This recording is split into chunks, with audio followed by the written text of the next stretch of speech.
Wednesday, March 23rd, marks the first anniversary of President Obama signing into law the Health Care Reform Act.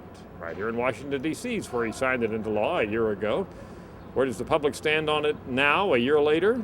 Well, I would say split, right down the middle. Look at the numbers here. 46% of Americans say that it was a good thing that we have the health care reform law, that it was passed into law. But we've got 44%, almost as many, saying it was a bad thing. And the numbers have been up and down in various questions over the year, but basically we have found this same split ever since the law was passed a year ago.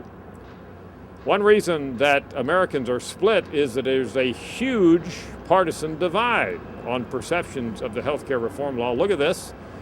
Over 7 out of 10 Republicans say the law was a bad thing, and even more Democrats say the law was a good thing. This doesn't come as a great shock, of course. The whole battle over this health care reform legislation had been partisan since the get-go. The law was, of course, pushed by President Obama and Democrats in Congress, particularly then Speaker of the House Nancy Pelosi.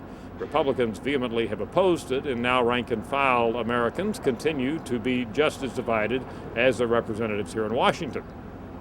I think perhaps an even more important question is the one that you're looking at right now. Do you think the health care reform law will improve medical care in the U.S.?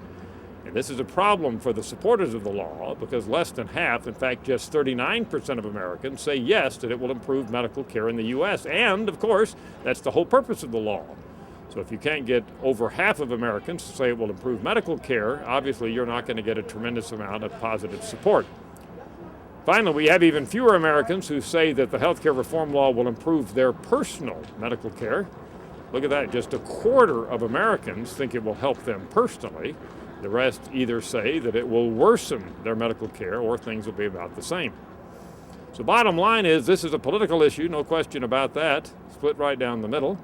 I would say a lot of the promised benefits of the law have not yet come into effect because some of the provisions have been strung way out. Some of them don't even take place till, say, like 2014. So Americans really don't have a full perception of how the law is going to change medical care in the U.S., but the perceptions are, based on reality or not, that it's not going to improve medical care in the U.S. At least that's what the majority of Americans think at this point.